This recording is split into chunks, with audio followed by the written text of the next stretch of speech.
Hello everyone, Mr. Fawcett here, and we were back with another geometry lesson. I like this lesson because it introduces something basically completely new to you. There's very few students who get to this point in a geometry class who have a decent understanding of what a radian is. Spoiler alert, radians are the topic of today's lesson. Because you never really work with them up until this point. Even if you talk to students who have taken a geometry class, students who are in a pre-calculus class, who are in a calculus class, a lot of times they know how to work with a radian, but they really couldn't give you a good definition of what it means. So my goal at the end of this lesson is not just to have you understand how to work with radians, it's for you to be able to give a definition of what a radian is. And you may think, well, I can just memorize the definition, no problem, but it's a little different than just your normal definition. I think once you understand, why they call it a radian, kind of a light bulb will go off. But my goal is to get you to make that connection. Why do we call these radians? Why don't we call these? I don't know. I guess I could make up another word. But there's a reason we call this specific type of measurement a radian. Real little quick intro, right? Radians are not familiar to you, but they're just a way of measuring something. Specifically, we're going to use them for circles, angles in a circle, central angles, arcs, stuff like that. If you were going to tell someone how tall you were, right? Here in the United States, we generally say our height in feet or inches. So you may tell someone you're 6 feet tall. Well, if you're in Canada or if you're in Europe, and if you ask somebody how tall they are, they're probably not going to tell you 6 feet, right? Unless you tell them you're American and you don't understand their measurements. But they're probably going to first tell you in centimeters. They may say they're 100 centimeters tall. And to be fair, I don't know the exact conversion between these two. I'd have to look it up. So 6 feet may not be exactly 170 centimeters. It's just a guess. But they're used to working with centimeters when talking about heights rather than feet, whereas we're the opposite, right? If somebody says they're 170 centimeters tall, you're going to look at them like, what? How tall are you? Are you tall? Are you short? Are you medium height, average height? But if they give you, 6 feet or 5 feet or 5.5 feet, that means more to you because you're familiar with that type of measurement. Well, radians is like centimeters and talking about height, right? To us, because we haven't worked with radians yet, just like we really don't work with centimeters and height. We know what a centimeter is, we just have a hard time picturing, what 170 of them together look like. So just a little introduction today to what a radian is and how to work with them. But just know that this is a measurement that from here on out, you're going to continue to work with. Up until this point, we've always measured angles in degrees. We've always measured things dealing with circles in degrees. But now we have another way. So we're just making you a more well-rounded student because you're now going to be able to understand different types of measurements. Right? If someone's telling you how tall they are, you want to be able to understand their height in feet or if they said it in centimeters. You don't want to just be ignorant to one and only understand the other. So again, little introduction today. You're not going to understand everything, but we're going to keep pressing on with it both in this course and future courses that you take. Okay. Ideally, if you were in the classroom, I'd have a little activity for you to do with string and circles, but since you're watching this video virtually, you don't really have that option. Although, if you have some string and you have a protractor and you have some scissors, you could collect those items and work through this activity. You actually wouldn't start with 1 to 4. That's just a do now. But you'd hop down here to where it says directions, and you would keep going all the way to the bottom of this page. What I'm going to do is kind of talk you through this activity and hopefully make those connections as you're thinking about the questions I'm asking you. Let's go down to this circle, because this is what you'd be working with if you were going to get that strain protractor and scissors out. Okay, let's first make sure we understand what a degree is before we start talking about radians. So if we think about an entire circle, right, we know that there are 360 degrees in the entire circle. So if I go all the way around. Well, that means that a degree, 1 degree, is a very, very small angle, right? If I was to divide this circle up, I could first divide it up into fourths. So I'd have 90 degrees, right? This angle is 90 degrees. So that means that I would have to break this up into 90 different sections to come up with a degree. So not drawn to scale, but we can see how a single degree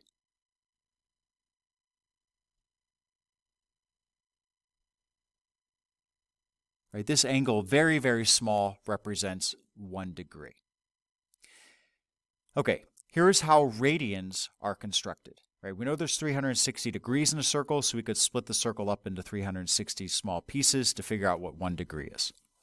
Let's jump to radians. If I take the radius of a circle, radian, radius, there's a connection there. If I take the radius, and if you measured a piece of strain, the length of the radius, and you just pulled it off the circle, right, so you measure the radius, you took it off, and I can't bend this segment right on my computer, but you could bend your strain. Well, you would put the strain on the circle, and you would lay it along the circle as far as it would go. I'm just going to eyeball how far it would go. So it would go something about right there. Well, if I look at the angle, right, that intercepts this arc,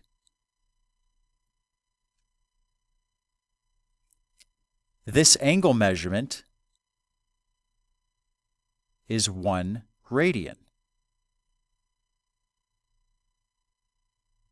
So let's think about that again.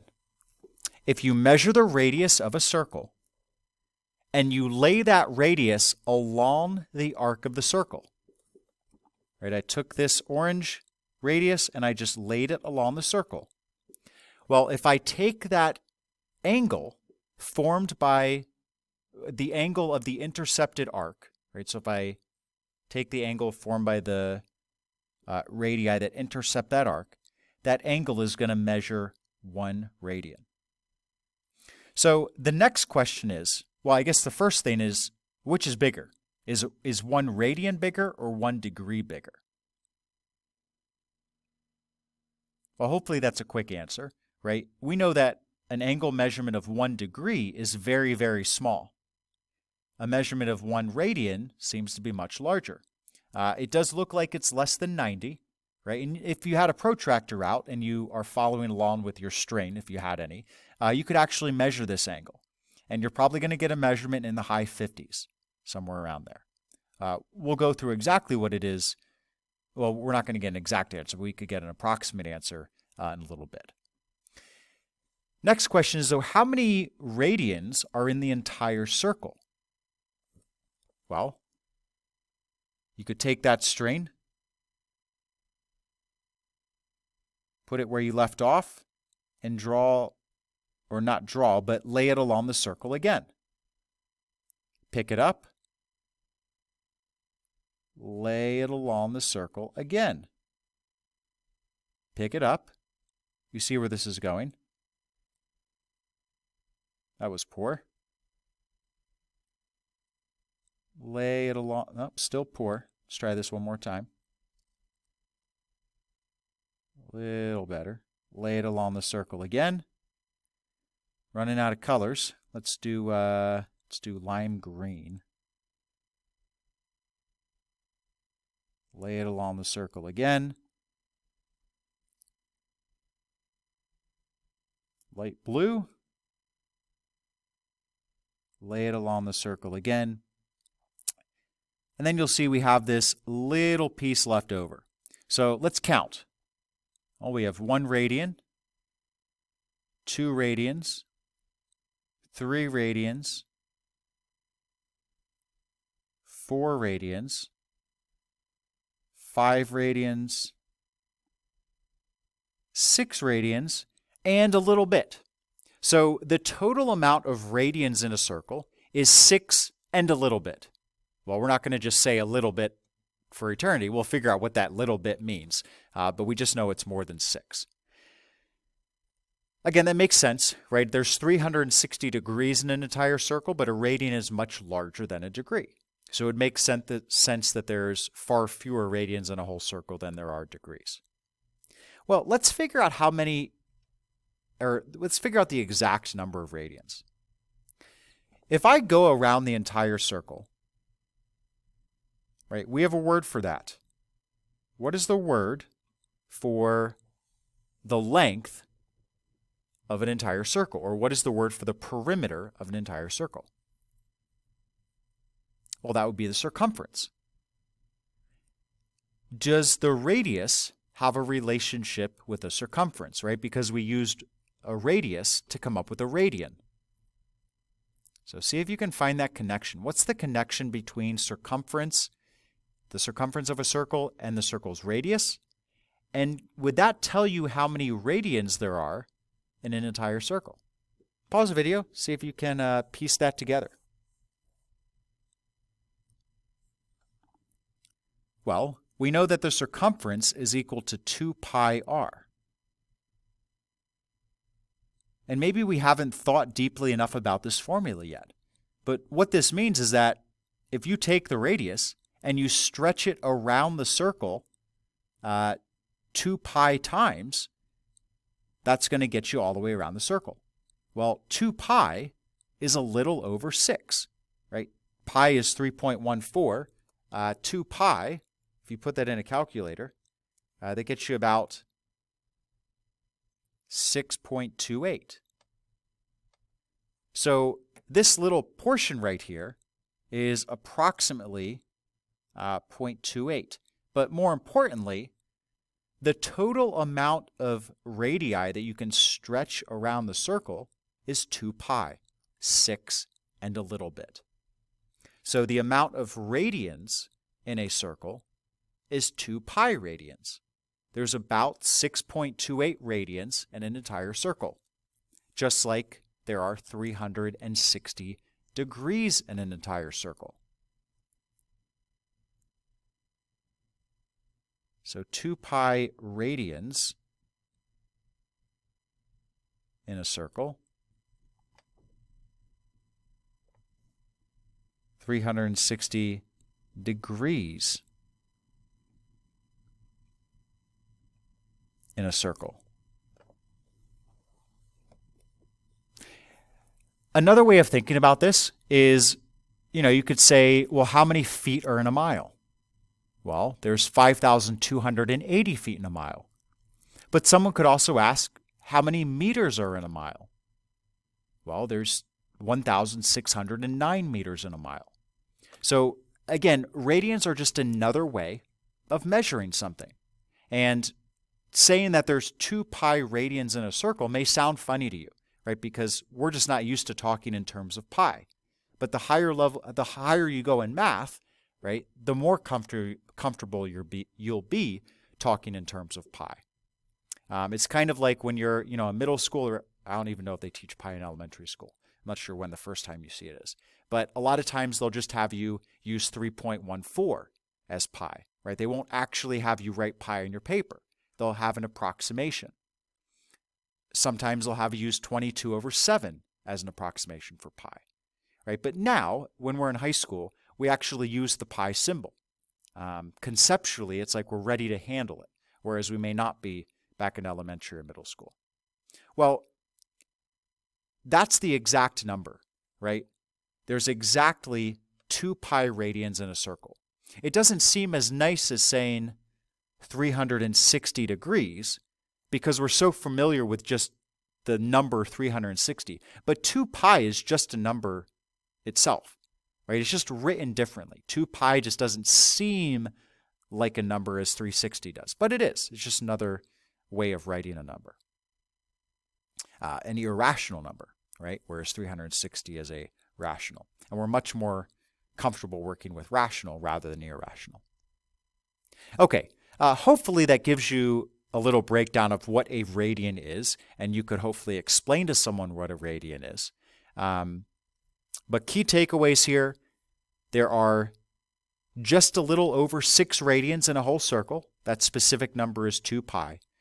And a radian is formed by stretching a radius along the circumference of a circle and figuring out what that angle measurement would be.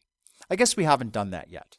But if there's 2 pi radians in an entire circle, pause the video, see if you can figure out what 1 radian would equal in terms of degrees. And we'll round to the nearest degree. What is 1 radian equal to in degrees?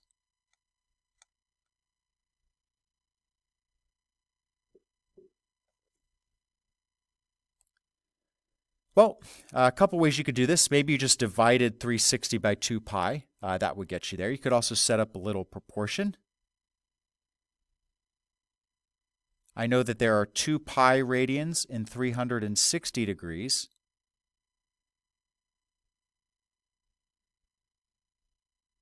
Two pi radians, 360 degrees. I want to figure out what the degree is for 1 radian, or how many degrees for 1 radian. So I could set up a proportion like that. Now that could cross multiply. I'm going to get 2 pi x is equal to 360 divided by 2 pi, which is what you may have thought of, to do first, just divide 360 by 2 pi. That gives us, oops, let me just get you, I guess I don't need a decimal. I could just tell you that it's 57, approximately.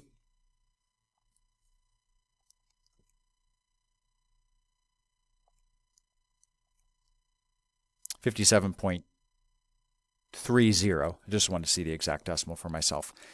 So 1 radian, approximately 57 degrees. Okay, let's go back and talk about how to convert between radians and degrees. And we kind of just did an example there. Let's jump here. Actually, let's go here. There are 2 ratios that you should know. One we just wrote down. One is the total amount of degrees in a circle, so 360, compared to the total amount of radians, well, 2 pi radians. But you could also break that down into 180 degrees and pi radians.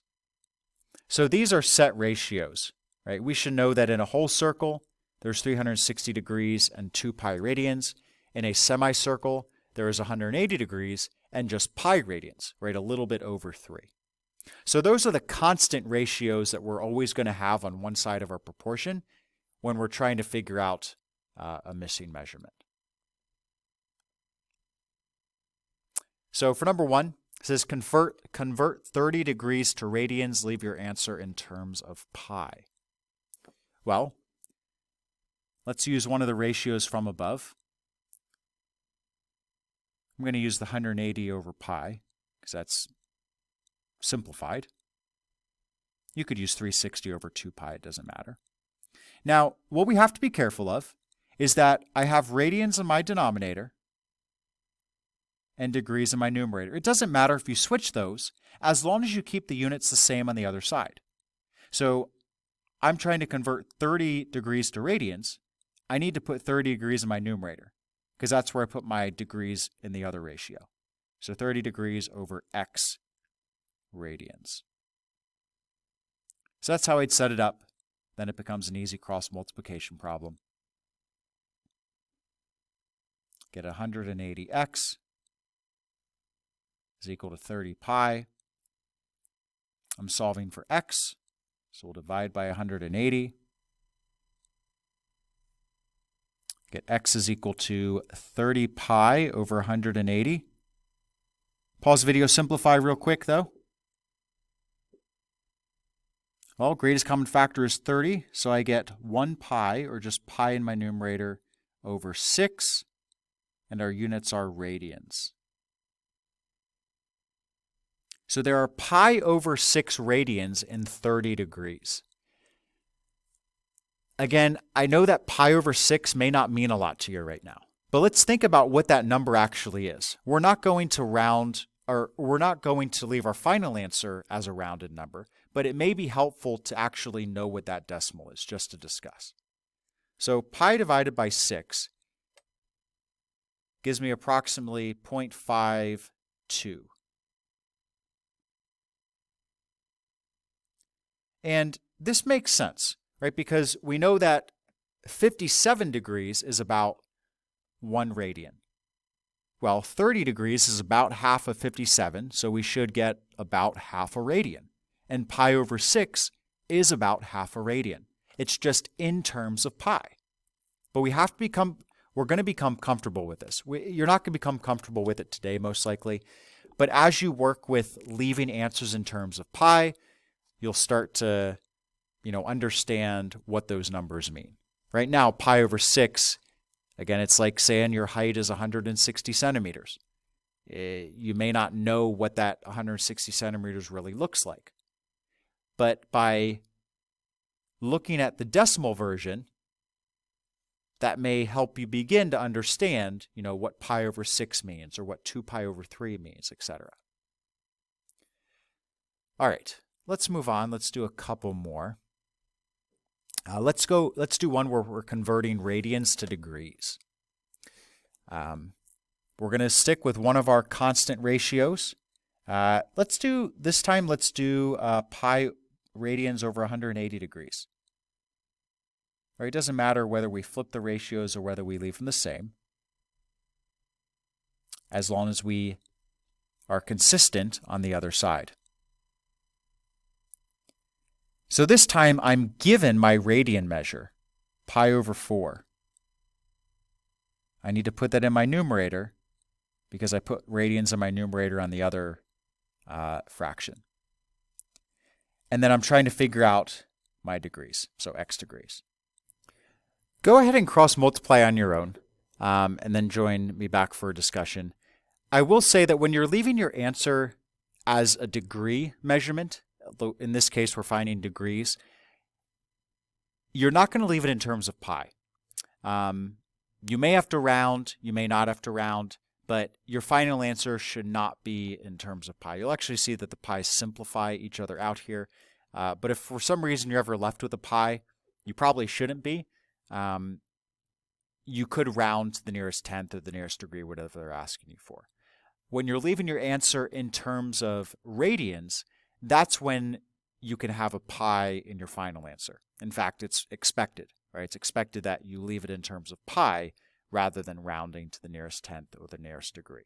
But when you're finding degrees, you shouldn't have any pi's in your answer. Okay. Cross multiplying, and again, you should have tried this on your own. I get pi times x is equal to 180 times pi over 4. Keep simplifying, I get pi times x is equal to 180 pi over 4. Pi times x is equal to 45 pi. 180 divided by 4 is 45. And we are going to divide both sides by pi. That will give me x is equal to 45 degrees. This is one that comes out exact. We didn't have to do any rounding here, so it does come out to be exactly 45 degrees. Okay, I think we are going to end there. Yeah, we'll talk about some more of these questions in class. So again, just a little taste to another way we can measure angles, another way we can measure arcs. Radians is going to become actually the more common measurement that you work with, especially if you move into, Algebra 2, pre-calculus, calculus. We'll actually do far less work with degrees, and you'll be expected to become fluent with radians. So we're starting you now early so that when you get to those upper level courses, you at least have an introduction to how to work with radians and what they are, etc. All right. As always, enjoy the rest of your day, and we will look forward to seeing you next time.